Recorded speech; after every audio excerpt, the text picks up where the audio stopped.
The air in the ballroom was not merely heavy. It was suffocating, thick with the scent of expensive cologne, nervous sweat, and the distinct metallic tang of absolute terror. Every person in the room moved with the calculated grace of someone walking on thin ice, eyes downcast, voices reduced to a jagged, anxious whisper. At the center of this suffocating silence stood Julian Thorne, a man whose reputation was carved into the city's concrete in blood and steel. He was a pillar of dark, tailored perfection, or so everyone thought. Elena Vance stood 3 feet away, her breath hitching in her throat. She was a ghost in this room, a junior archivist hired for the evening to manage the estate's historical documents, invisible to everyone, until she wasn't. Her eyes, trained by years of tedious, exacting detail, didn't see the power, the guards, or the legendary cruelty that kept men awake at night. She saw only the imperfection. The silk of his charcoal gray tie was snagged, a microscopic frayed loop pulling at the otherwise flawless fabric just beneath the knot, caught on the edge of his diamond-encrusted tie bar. It was a chaotic, jarring error in an otherwise curated life of control. It was an accident, a twitch of her nerves, a reflex of a woman who couldn't stand the sight of something being undone. "Excuse me," she whispered, the words slipping out before her brain could catch them. "Your tie. It's caught." The silence that followed wasn't just quiet, it was a vacuum. Music seemed to stop. Hearts ceased beating. Nearby bodyguards stiffened, hands hovering instinctively near their holsters, their expressions morphing from professional apathy to cold, predatory shock. Elena felt the blood drain from her face, realizing too late that in a room full of people who would kill to look him in the eye, she had just dared to correct his appearance. Julian Thorne slowly turned. His movements were predatory, fluid like a panther shifting in the shadows. He looked down, then back up at Elena, his gaze dissecting her. The room braced for the execution. Instead, the corners of his mouth twitched. Then, his lips parted to reveal a slow, dangerous, and genuinely amused grin that sent a shiver down the spine of every witness. "Is that so?" he purred, his voice a low vibration that seemed to rattle the crystal chandeliers. "Hello to all my wonderful viewers watching from all over the world today. Whether you are tuning in from the bustling streets of New York, the quiet suburbs of London, or anywhere in between, I am so thrilled to have you here for this journey. I pour my heart into these stories, and if you haven't subscribed to the channel yet, please consider hitting that subscribe button. It truly helps me keep creating these deep, emotional dives just for you. How is everyone doing today? Are you ready to see what happens when the most dangerous man in the city meets the only woman who refuses to blink? As Julian took a step closer, towering over her, Elena wondered if she had just signed her own death warrant, or if she had somehow managed to do the impossible, make the devil himself. The grin on Julian's face didn't reach his eyes, not yet. His gaze remained a piercing glacial blue that seemed to strip away the layers of Elena's professionalism, searching for the hidden agenda that surely must exist behind such a brazen act. But all he found in Elena Vance was a quiet, trembling intensity. Elena swallowed hard, her pulse hammering against her throat like a trapped bird. She wasn't a spy. She wasn't an assassin. She was a woman who had spent the better part of her life in the dim, dust-mote-filled corners of the city's historical archives. She was a woman who lived for order, for the proper cataloging of the past, and for the simple peace of a life lived beneath the radar. Her deepest fear wasn't death, it was chaos. It was the messy, unpredictable nature of a world that didn't follow the rules of the ledger. I apologize," she managed, finally finding her voice, though it lacked the strength she craved. "It was just the snag. It bothered me." Julian tilted his head, the diamond on his tie bar catching the light like a predator's tooth. Behind him, his right-hand man, a towering brute named Silas Vane, took an aggressive step forward. Silas's knuckles were scarred, and his expression was one of pure, unadulterated disdain for the woman who had dared to speak up. He was the enforcer, the man who handled the problems Julian didn't have time to crush personally. "She's clearly confused, Mr. Thorne," Silas muttered, his voice a gravelly rumble. "I'll remove her." "Wait," Julian commanded, his hand lifting to stop Silas. The motion was small, but it commanded the room like an earthquake. He turned back to Elena. He saw her hands shaking, not with the practiced tremor of a liar, but with the genuine, terrifying vulnerability of someone who had just realized they were standing on the edge of a precipice. fascinated him. In his life, every word spoken to him was either a plea for mercy, a negotiation for money, or a calculated lie designed to advance someone else's agenda. Honesty was a currency he hadn't seen in years. Julian had everything: the sprawling estate that overlooked the city, the underground empire that dictated the flow of trade, and the absolute unquestioned obedience of everyone he encountered. Yet he was profoundly hollowly bored. He was a man who owned the world but had forgotten what it felt like to be surprised. "What is your name?" he asked, his voice losing some of its edge, replaced by a curiosity that felt infinitely more dangerous. "Elena. Elena Vance," she whispered. "Well, Elena Vance," he continued, the amusement still lingering in the curve of his mouth. "You have a sharp eye. Most people are too busy looking at my face to notice the details of my attire. Tell me, what else do you notice that everyone else seems to miss?" Elena felt the weight of every gaze in the room. This wasn't just a conversation, it was a test. She thought of her small apartment, the towering stacks of history books that were her only true friends, and the crushing loneliness that had defined her existence since her parents passed away. She had nothing to lose, yet she felt the crushing gravity of the man standing before her. "I notice," she said, her voice growing slightly steadier, "that you don't actually like the people in this room, Mr. Thorne. And I notice that even with all of this," she gestured vaguely to the opulent ballroom, "you look like you're waiting for someone to finally say something true." The room went beyond silent. It became a vacuum of sound. Silas's jaw tightened and he looked ready to pull his weapon, but Julian simply stood there, a look of profound shock flickering behind his eyes. He didn't scream. He didn't order her removal. Instead he chuckled, a low, genuine sound that seemed to pull the tension out of the air and replace it with something much more volatile: intrigue. The heavy oak doors at the far end of the ballroom groaned, and the rhythm of the room shifted. A group of men in tactical gear, not belonging to Julian's payroll, moved into the perimeter. These were not guests. They were shadows of an opposing faction, men looking for blood. The atmosphere of hushed reverence evaporated, replaced instantly by the sharp, metallic snap of safety catches being released. Julian's demeanor underwent a chilling transformation. The amused, dangerous grin vanished, replaced by a mask of cold, tactical precision. In a heartbeat he went from an idle host to a commander on a battlefield. "Silas," Julian barked, his voice dropping an octave, losing all traces of levity. "Clear the perimeter. Now." The chaos erupted. Gunfire shattered the crystal chandeliers, sending a rain of glass cascading down onto the marble floor. Screams echoed off the high vaulted ceilings and guests scrambled for the exits in a blind, stampeding panic. Elena stood paralyzed as the world tilted on its axis. A bullet whistled past her ear, splintering a decorative mahogany pillar just inches away. She felt the hot rush of air as the projectile tore through the wood, and for a terrifying second her heart stopped. Julian didn't hesitate. He lunged forward, closing the distance between them in a single powerful stride, and yanked her behind the heavy marble base of a decorative fountain. The solid stone shielded them as a hail of bullets chewed up the mahogany screen where she had been standing seconds before. He was pressed against her, his body a solid barrier between her and the encroaching death. His eyes, once full of a strange intellectual curiosity, were now dark and focused, scanning the room for threats with the intensity of a hawk.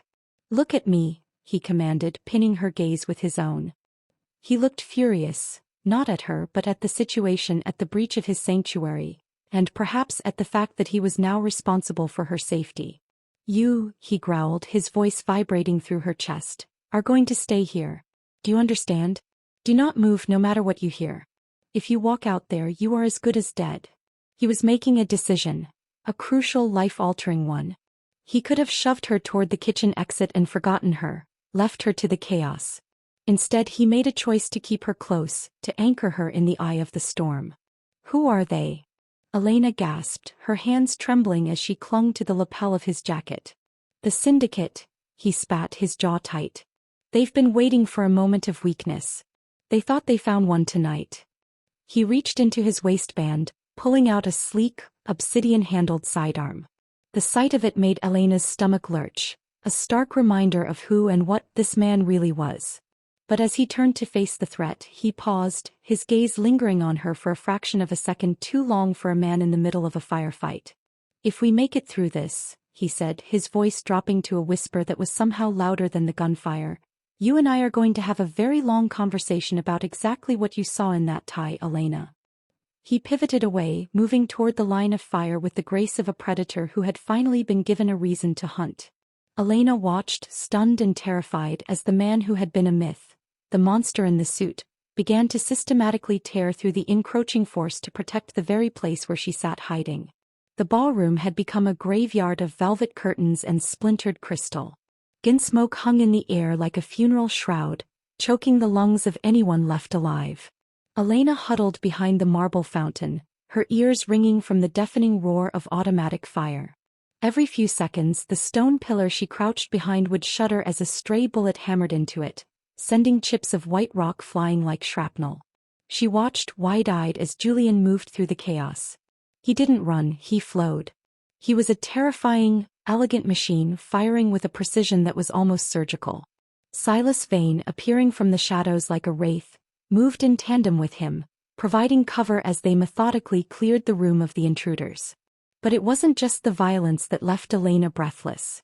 It was the way Julian looked back at her between every exchange. Every time he pivoted behind a pillar to reload, his eyes immediately locked onto her position, searching, checking, ensuring she was still there. It wasn't the look of a man protecting an asset. It was the look of a man protecting his own soul. When the last of the intruders were neutralized, the silence that returned was absolute, heavy with the weight of the carnage. Julian approached her, his face splattered with a dark, wet warmth that made Elena's stomach turn.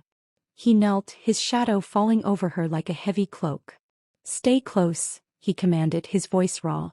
He didn't offer a hand, but he didn't have to. She reached out instinctively, her fingers trembling as she grabbed his wrist. He didn't pull away. Instead, he gripped her hand, his pulse erratic and fast against her own. "We have to move," Silas signaled from the doorway, his voice urgent. The escape was a blur of adrenaline-fueled terror.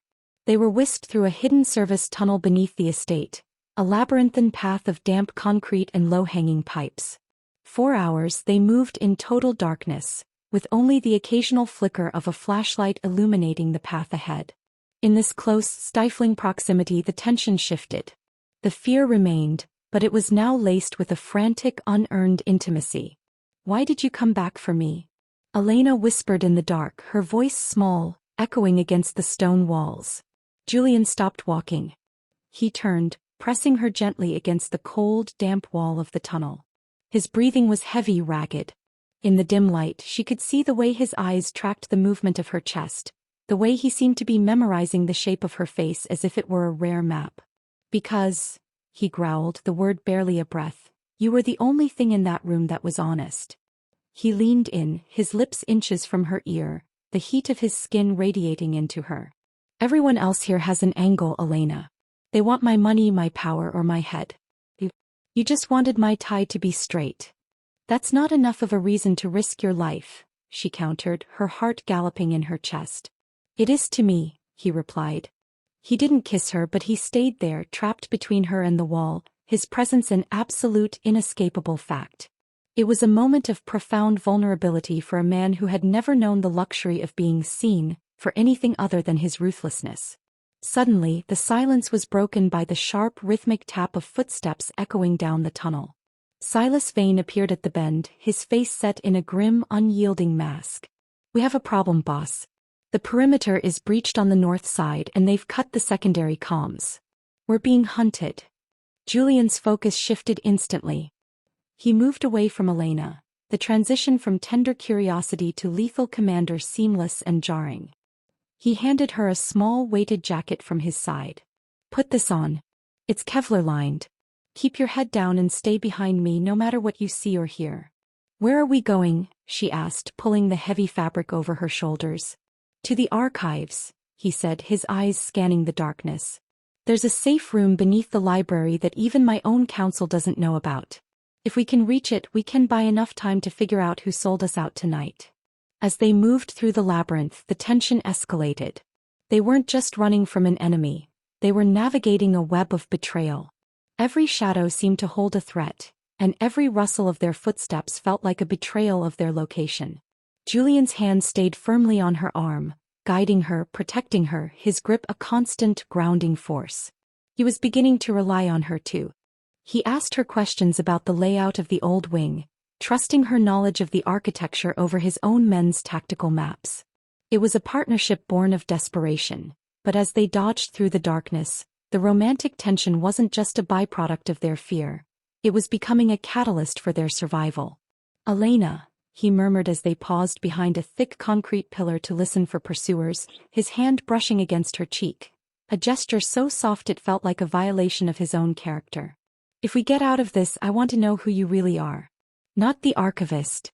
The woman who saw a loose thread on a monster and decided it was worth fixing. I'm just me, Julian," she breathed, looking into his eyes and seeing the flicker of a man she was rapidly starting to understand, and perhaps dangerously starting to want. "No," he said, his gaze intense. "You're the first thing that's made me feel like I'm actually alive in a decade. Wow, the stakes are getting higher. I'm so happy to have you here with me on this journey. Are you feeling the tension between Julian and Elena? If you're enjoying this story, please subscribe to the channel and leave a comment telling me what you think will happen when they finally reach the archives. It really helps support the channel and keeps these stories coming." The air inside the hidden archives was cold, smelling of ancient parchment, decaying leather, and the lingering, sharp scent of ozone from a nearby short-circuited security panel. This was Elena's domain, a place of order, yet tonight, it felt like a mausoleum. Julian barred the reinforced steel door, his chest heaving with exertion.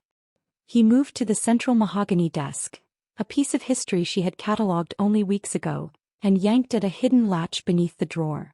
The floorboards shifted with a heavy, mechanical groan, revealing a cramped, high-tech bunker beneath the floor. "Down. Now," he ordered. Once they were inside the confined, humming space, the silence returned, sharper than before. Julian began accessing the monitors, his face bathed in the blue, flickering light of a dozen screens. But as he pulled up the security logs from the ballroom, he froze. His fingers hovered over the keyboard, his posture stiffening into a statue of cold, lethal disbelief. "What is it?" Elena asked, moving closer, her curiosity outweighing her terror. Julian didn't answer. He turned the screen toward her. The footage showed the ballroom just minutes before the attack. There was Silas Vane, whispering into a hidden earpiece, his eyes locked on Elena. Then, a second later, another figure entered the frame. Someone from the council, someone Julian had trusted with his life for 15 years. "It wasn't just the syndicate," Julian whispered, his voice stripped of all emotion, a hollow shell of his usual commanding tone. "It was an inside job. They didn't come for the shipment, Elena. They came to wipe the board. To eliminate me and my successor." He looked at her, his eyes searching. "They knew I was going to be distracted. They knew I was going to be in the ballroom, and they knew I would be preoccupied with you." Elena felt the room spin. "Me? Why me?" Julian tapped a few keys and a document file expanded on the screen. It was an old classified record from the city's archives, the very archives she managed. It was a file marked with her family name, Vance. "Your father wasn't just a librarian, Elena," Julian said, his voice dropping to a dangerous, gravelly register. "He was the original architect of the city's underground security protocols. He built the very system that keeps me in power. And according to this," he pointed to a digital signature at the bottom, "he hit a kill switch in the city's foundation. A code that can dismantle my entire infrastructure. They think you have the key." Elena stared at the screen, her heart fracturing. Everything she thought she knew, her quiet life, her modest job, the death of her parents in an accidental fire years ago, it was all a lie. She wasn't just an archivist, she was a living vault. "I don't know anything," she whispered, her voice trembling. Julian grabbed her shoulders, his grip firm but grounding. The mask of the ruthless boss was gone, replaced by a raw, naked vulnerability she hadn't known he possessed. "I know. I believe you. But the others? They won't wait for the truth. Silas, the council, they all think you're the weapon that can end me." He pulled her into his arms, a sudden, desperate movement that caught her off guard. It wasn't a calculated embrace. It was a surrender. "They aren't just hunting me anymore, Elena. They are hunting us." The revelation shifted everything. The romantic tension that had been bubbling between them crystallized into something far more profound. A shared fate. They were no longer just a boss and an employee. They were two outcasts fighting against a machine that had been designed by the ghosts of her past. He leaned his forehead against hers, his eyes searching hers for the strength he suddenly seemed to need from her. "I have spent my whole life making sure no one could touch me," he murmured, his breath warm against her skin. "But for the first time I am terrified. Not for my life. For yours." He kissed her then, a brief, searing touch that tasted of desperation and promise. It was the moment they both realized that the divide between them, the crime lord and the archivist, had completely vanished, replaced by a common, dangerous truth. The sanctuary of the bunker, intended to be their salvation, suddenly felt like a tomb. The hum of the servers had gone silent, and the ambient lighting flickered, casting long, frantic shadows against the concrete walls. Through the bank of monitors they watched as their world fell to pieces. Silas Vane, the man Julian had trusted as his own brother, was now leading a systematic purge of the estate. The monitors showed his men moving through the corridors with cold, mechanical efficiency, gunning down any loyalists who dared to resist. The betrayal cut deeper than any blade. It was a cold, hollow ache in Julian's chest that Elena could see reflected in his eyes. He wasn't just losing his empire. He was losing his foundation. "They're coming for the vault," Julian murmured, his voice sounding brittle. He turned away from the screen, his shoulders slumping for the first time since she had met him.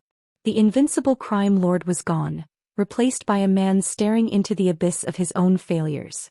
"I built this fortress and now it's going to be my coffin. And because of me it's going to be yours too." The reality of their situation hit Elena with the force of a physical blow. They were trapped beneath miles of steel and stone, cut off from the world, with the people who had once been their closest allies now hunting them for a weapon that didn't even exist. A secret her father had died protecting, leaving her in the dark. "Julian, look at me," Elena said, grabbing his face with both hands, forcing him to meet her gaze. His eyes were bloodshot, haunted by the ghosts of 1,000 decisions that had led them to this silent, terrifying basement. "I don't care about the empire," she said, her voice shaking but resolute. "I don't care about the money or the power. If we die here, I don't want to die because we gave up." "It's not giving up, Elena," he whispered, pulling back. "Smath. They have the numbers, the weapons, and the exit routes. I've lived my whole life calculating the odds, and tonight the odds are 0. Suddenly, the bunker's heavy door shuddered under a massive, percussive blast. Dust rained from the ceiling and the lights died completely, plunging them into absolute, suffocating darkness. The sound of heavy boots echoed down the corridor, accompanied by the cold, clipped voice of Silas Vane. "I know you're in there, Julian," Silas shouted, his voice amplified by the architecture of the tunnel. "There's nowhere left to run. Give the girl to us and maybe, just maybe, it will be quick." Julian reached for his weapon, but his hand hung limp. He was paralyzed not by fear for himself, but by the crushing weight of dragging Elena into his demise. He turned to her in the darkness, his voice a ghost of its usual command. "I'm sorry. I should have let you go back to your archives. I should have let you be invisible." "I was never invisible," she whispered, stepping into the dark space between them, her heart hammering against her ribs like a bird in a cage. "I was just waiting for something worth seeing." She reached out, finding his hand in the dark. It was cold, trembling. The despair in the room was thick enough to drown in. They were separated from the world, betrayed by their own, and staring into the barrel of an inevitable execution. The woman who had once been an insignificant archivist and the man who had ruled an empire were now just two terrified people, holding on to each other as the walls of their lives began to cave in. The darkness of the bunker wasn't just a physical absence of light. It was a psychological weight. Julian had his back against the steel door, his breathing shallow, his hands hovering over the keypad of his last resort security override. Outside, the rhythmic metallic pounding against the door was rhythmic, methodical, and soul-crushing. Elena looked at him, then at the monitor, then at the physical layout of the room. She remembered the blueprints, not just the ones on the digital screen, but the ones her father had sketched in the margins of her childhood storybooks. The kill switch they were talking about wasn't a digital file. It wasn't code. It was a physical structural failure point. Julian, she said, her voice cutting through the gloom, steady and surprisingly clear. Stop trying to find the code. You're looking at the wrong thing. He glanced up, his eyes glassy with defeat. What? My father didn't build a digital back door, she realized, the pieces finally snapping together in her mind. He built a structural one. The entire estate is built on a hydraulic stabilization system. The archive floor, the room we're standing in, it's the keystone. If you trigger the pressure release manually, the ceiling doesn't collapse. It isolates this section from the rest of the foundation. Julian froze. If you do that, we're cut off completely. No power. No air exchange. We'd be buried. No, she said, reaching for his hand and guiding it toward a hidden panel behind the main server bank. We'd be the only ones left with a way out. Look at the architecture. My father built this for himself and his family to survive an absolute catastrophe. The pressure release leads to the old city drainage system, the one that hasn't been mapped in 50 years. Julian looked at her, and for the first time since the shooting started, the desperation in his eyes shifted into raw, focused clarity. He saw it. He saw the genius in the madness. You're not just an archivist, he whispered, a ghost of a smile touching his lips. You're a map. I'm the only one who knows the way out, she replied. He didn't hesitate. With a roar of exertion, Julian bypassed the fried security panel and ripped the casing off the manual pressure lever. On 3, he commanded. We don't just trigger it, we run the second it shifts. If we're a second late, the blast doors seal us in. I'm right behind you, she said, her voice anchoring him. They were a team now. The power dynamic had shifted. He was the muscle, but she was the architect of their survival. Julian braced himself, his muscles corded with tension. 1, 2, 3. He pulled the lever. The room screamed as the massive hydraulic pistons engaged. A deafening, mechanical roar echoed through the chamber, and the floor groaned as the entire section of the bunker detached from the estate's main foundation.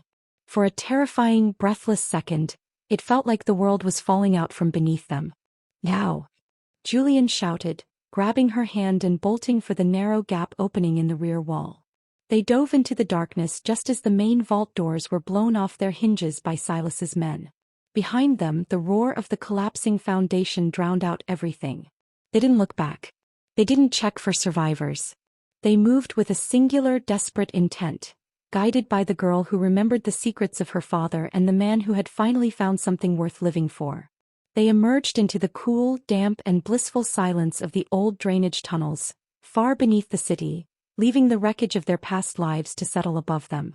The tension has shifted and they are finally free of the immediate chaos. I am absolutely loving this turn of events. It's so exhilarating. If you're feeling the same way, please subscribe to the channel and leave a comment below telling me what you think will happen next. It really helps the channel grow and supports me in creating more of these stories for you. The darkness of the drainage tunnel was absolute, save for the rhythmic, frantic echo of their own footsteps against the slick concrete. Julian didn't let go of Elena's hand. His grip was a vice, a desperate anchor in a world that had suddenly turned upside down. They were no longer the hunted, but they weren't yet free. Behind them, the muffled, subterranean boom of the collapsing bunker signaled that their past had truly been buried. They'll be coming through the maintenance shafts, Julian panted, his voice ragged but sharp with a newfound, dangerous clarity. Silas won't stop until he has that key. He knows it's either him or me. He doesn't know the layout of these tunnels, Elena countered, her voice surprisingly steady despite the adrenaline coursing through her veins. These were the original blueprints my father used to draft the city's foundation. There's a junction up ahead, a floodgate control.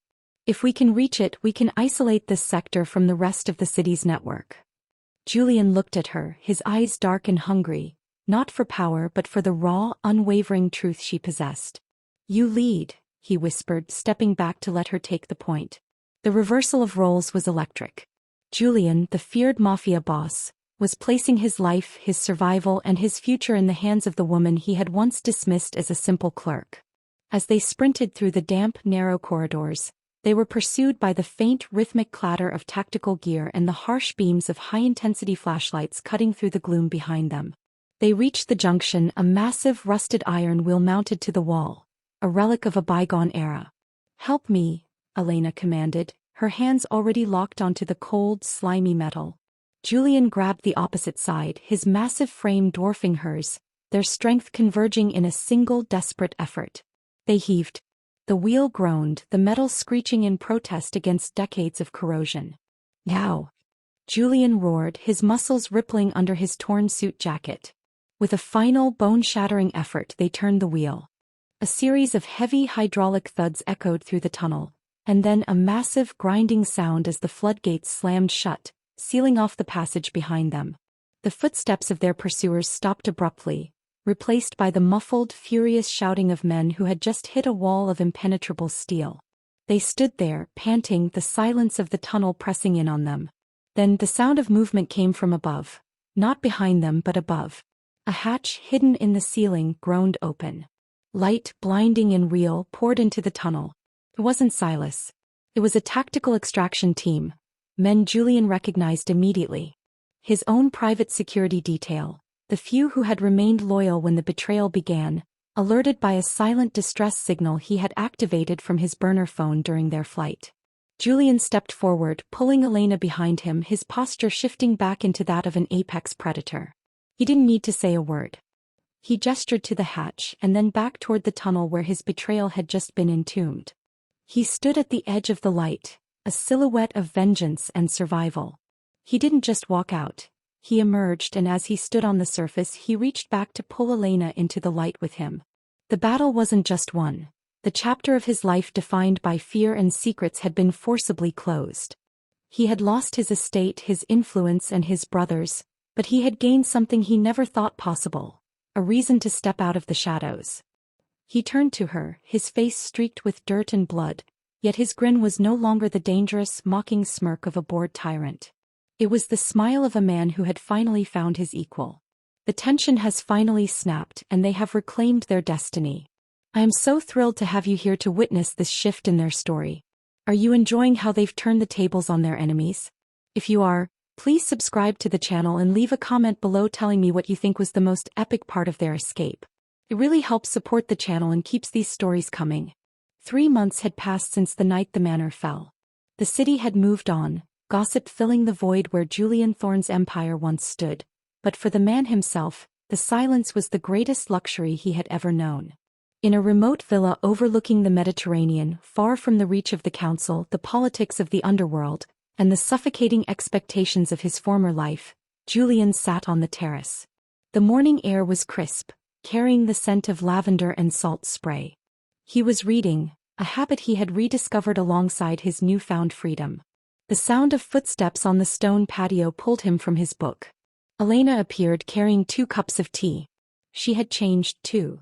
The nervous, trembling archivist was gone, replaced by a woman with a steady gaze and a calm, quiet strength that rivaled his own. He reached out, his hand instinctively brushing her waist as she set the tea down. The diamond tie bar he used to wear was gone, replaced by a simple silver band on his finger. They had rebuilt their lives from the ground up, not on the foundation of fear, but on the foundation of the truth they had discovered in the dark. "You're thinking about it again," Elena said, sitting beside him. It wasn't a question. It was an observation. "I'm thinking about the thread," Julian admitted, a soft, genuine smile breaking across his face. "If you hadn't spoken up that night, if you hadn't been the only person in that room brave enough to be honest, I would still be a prisoner in that manor. I would still be waiting for someone to finally tell me the truth." "I was terrified," Elena confessed, looking out at the horizon. "I thought you were going to end me right there on the ballroom floor. Instead, you ended the man I used to be," he replied, turning to face her fully. He took her hand, his thumb tracing her knuckles. They had navigated the wreckage of betrayal, the loss of everything they knew, and had emerged with the only thing that mattered: each other.